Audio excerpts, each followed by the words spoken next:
speaking of our friends and our little group of friends that we have here, an eclectic and varied group of friends that we have. Multifaceted.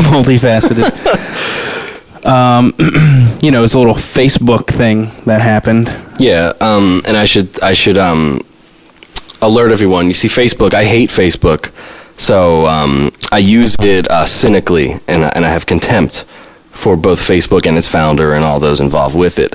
So I search for Mike Brick on Facebook or call him at 856-217-4742. I use it to basically spread the message of truth, or what I feel to be the truth, basically to promote an environment of dialogue and conversation. Right.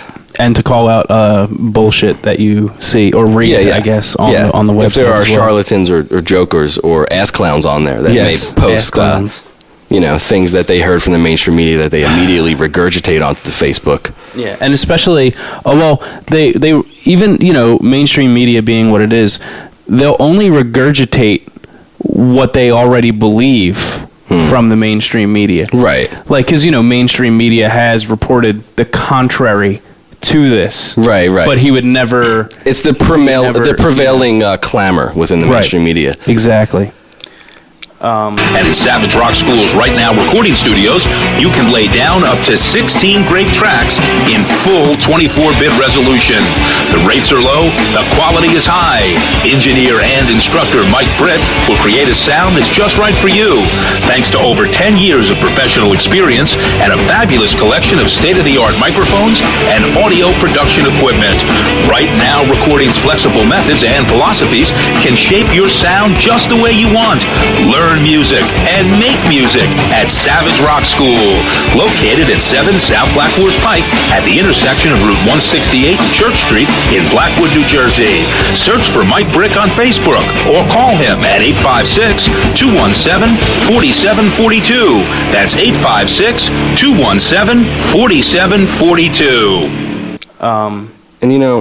Yeah, so anyway, our friend of ours, this has to do with the, climate change controversial subject. Yeah, and unfortunately, it was discouraging to me to, wake up out of my slumber and to realize, to just try to communicate with other people as much as possible and figure out, who else knew, that there's much more going on than what we're being fed. And it was really discouraging to see how many people really were suckling at the teat of the mainstream media, and how many people really do feel a sense of fear in terms of exploring anything, no matter how well documented the facts are, no matter how apparent something is.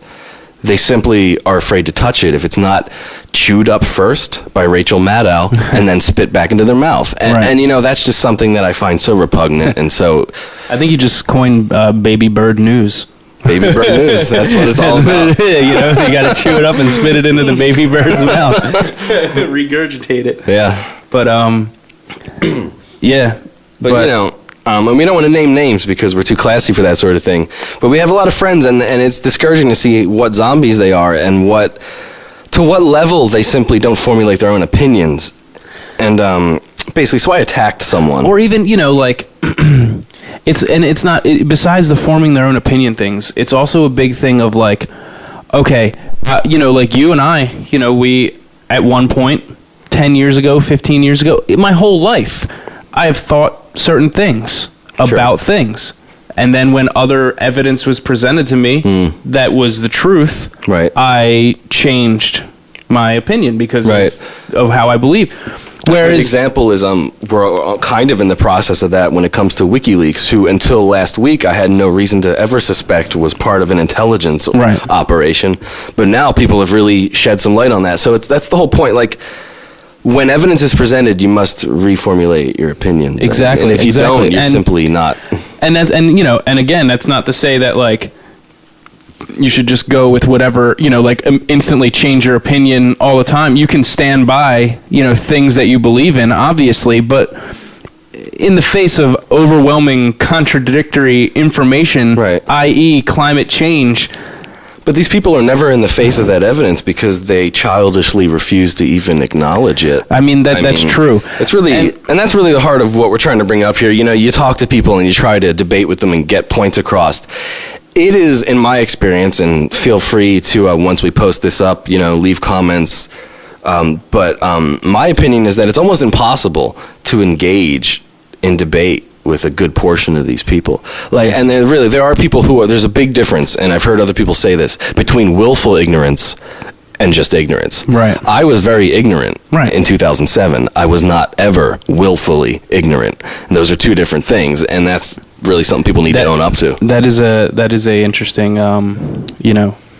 point there. That there is a big difference between that, and it is something that I haven't really actually considered to this point, like a willful ignorance. Like I just, because when presented with a willfully ignorant person, I tend to get, just like, and then like, whatever, just shut up. How about that movie? Because and it didn't occur to me that that's like willful ignorance. I had a different word for it. It was asshole. But that works.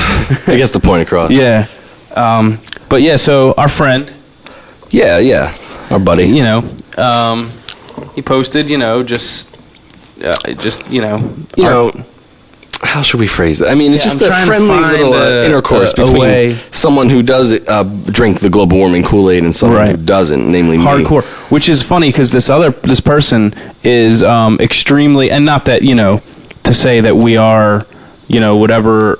Anyway. Well, here we go. He's very anti-religion, anti-God, whatever.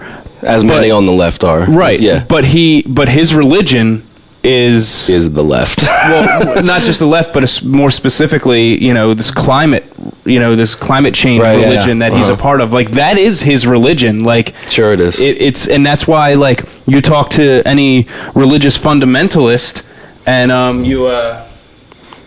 little trivia. I get trivia text on my phone. But anyway, you talk to any fundamentalist of any like religion and try to like talk to them about inconsistencies or whatever, and you cannot change them, and that's his religion. Literally impossible. Like and you can realize that gap in people, like that roadblock where it's like they're simply not listening. I mean, I don't know how better to explain it. I mean, certain people are not listening, and I encourage anyone whose eyes are open, don't waste too much of your breath. You want to have faith in people, and you want to try as best you can to open up doors for them, hoping that they'll walk through them. But you'll drag yourself down. You'll waste all of your time on these people if you don't. And then honestly, like what starts to happen, at least depending on, I know, I'm Irish. I can have a temper, and that's why a lot of times I shy away from that because like speaking of our friends, another one of our Irish friends who has a little bit of a temper. What happens to him is that like he might have a valid point.